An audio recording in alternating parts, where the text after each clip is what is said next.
As a precursor to a future project in the Lego City, today we are going to be building a vineyard.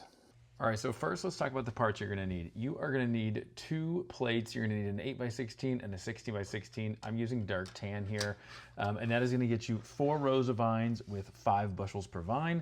Next, you're gonna need some round 1x1 plates and tiles, both in dark tan as well as reddish brown, and then you're also gonna need some in light bluish gray as well. Next, you're gonna need these brown zipline pieces. Then you're gonna need some of these brown plant stem pieces, and then you'll need some reddish brown 2-length bars as well. And finally, you're gonna need a whole bunch of leaves in bright green, as well as the little flower pieces. And lastly, you're gonna need some dark tan jumpers, as well as some 1x1 reddish brown plates with the open stud. All right, now finally time for some building. So we're gonna lay down the initial connection points for our rows of vines. You can see how I've got them spaced. Each bushel is 3 studs apart, and then each row is 3 studs apart. You can see it's just 4 jumpers per row, and then that final one is that 1x1 plate with the open stud. So then you're gonna put these 1x1 round plates on top of each and every jumper. So I forgot to mention to make this back row 2 studs high. So this is what it should look like before you start the texturing piece. And now you get to start the most tedious task and part of this build, which is the texturing. Now, I've used a mix of colors as well as different textures, and just trying to kind of not keep too many studs next to each other just to break things up. You can also stack studs and plates on top of each other, go 1 or 2 more studs tall, and that kind of helps break things up. You do not need to cover every stud. In fact, I think it looks good when you don't, just so, again, there's a little bit more variation in the terrain. So next it's time to start building the actual vines. So what you're gonna do, you're gonna take this little brown, I guess it's a kind of a grass piece, and you're gonna clip it together. And then what you're gonna do is you're gonna take this 2-length bar and you're gonna put it right in the middle. And what you're gonna do is you're basically gonna make 3 of these, okay? And these are gonna be for the middle row, or the middle section of the vines. Then you're gonna go ahead and add some leaves and some flower pieces. You can kind of do it however you want. I would not put it on this top one yet. We're gonna do that at the very end. I like to have at least 1 or 2 open little branch pieces, just because I think it looks nice. Now for the little end cap pieces, what you're gonna do is take the open ends of these zipline pieces and put 1 on each end of that 2-length bar. So you're gonna end up with that, basically. And then what you'll do is you'll find one of these little grass pieces, and you will then put the 2-length bar right in the middle, and then you can start covering it with leaves. So I'll show you guys how to install 1 row of the vines. You can see I've already done 2 here. It's really pretty simple. Once you lay down this one that's on the end, you're gonna just start kind of twisting and wrapping the zip lines throughout the leaves. I recommend not putting the top leaves on so that when you're winding the vines through, it's a little easier. You can still do it.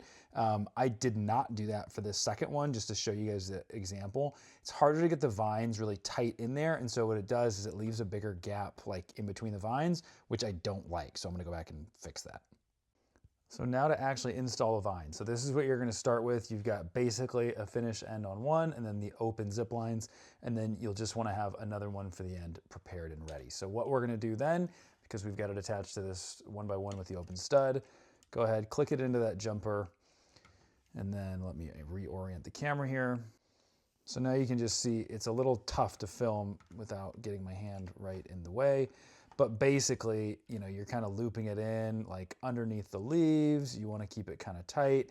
And this is where it's helpful to then have, handy these 2-length bars.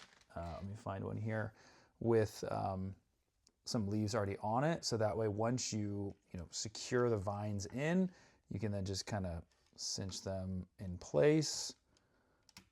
And it's a little touch and go as you do it. I mean, there's no real perfect way. You just kind of do it as you go. So now at the very end, you're gonna then take that 2-length bar out.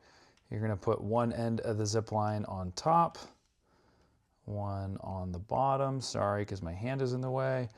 So you can see kind of what that looks like now. And then you're gonna go ahead and install that last little plant bushel, I guess you'd call it. And then insert the vine like that, cap it off with a leaf, and there you go. That is how to build a vineyard.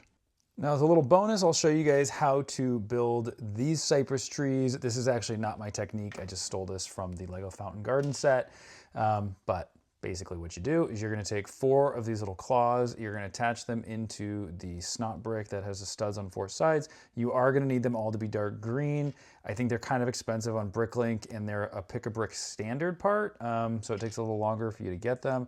But basically you're gonna do that over and over and over, and then you're just gonna stack these kind of alternating so you can see how the claws sit. Basically, you keep doing that until you get to the very end, in which you take the top and you take the little dark green crystal piece, and then voila, you have a cypress tree. So they're pretty nice, very iconic if you want to do like some kind of an Italian vineyard or, you know, something like that. So we're just going to go ahead and stick these 3 right here, and I think it looks pretty good. That's it for today, guys. Thanks for tuning in. Let me know if you have any questions and if you want to see any other tutorials in the future, and we'll see you next time.